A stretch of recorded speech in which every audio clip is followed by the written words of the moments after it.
In December, monthly inflation in the US was a bit higher than expected, reaching 0.5%, while the annual inflation increased to 7% and was the same as expected.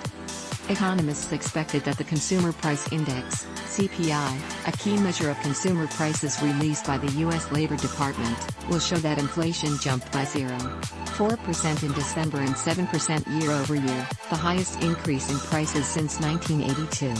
Bitcoin, BTC, moved up after the numbers were released, jumping from $43 400 to $43 900 in several minutes, and increasing its daily gains to around 5%. Ethereum, ETH, also moved up, surpassing $3 375 and increasing daily gains to 8%. While economists disagree on when inflation will peak, it's well past the initial time frame the Federal Reserve, Fed, had expected to see. You've got the Fed in panic instead of patient mode, so the risk is overshooting. We're now in a position of the Fed chasing instead of anticipating. It's worrisome, Diane Swang, chief economist at Grant Thornton, told CNBC. According to Marcus Sotiru, an analyst at the Yukik-based digital asset broker Global Block, there may be a sell-off in the crypto market if the inflation numbers are larger than expected.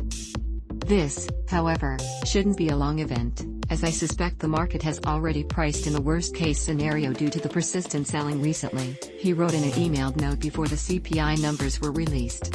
Sotiru argued that the on-chain data is generally bullish, and that it suggests that these prices could be a buying opportunity, adding, Bitcoin has entered the buy zone for dormancy flow, which has only flashed 5 times in Bitcoin's history, which all lead to incredible rallies. This indicator compares Bitcoin's market cap to the annual value of destruction. In layman's terms, it compares price to spending behavior. As the percentage of people spending their Bitcoin is so low, it shows the sentiment of investors, unwilling to sell their Bitcoin at this price. As reported, yesterday, Federal Reserve Chairman Jerome Powell said during his confirmation hearing that we probably remain in an era of very low interest rates. Should he be given another term, argues the founder.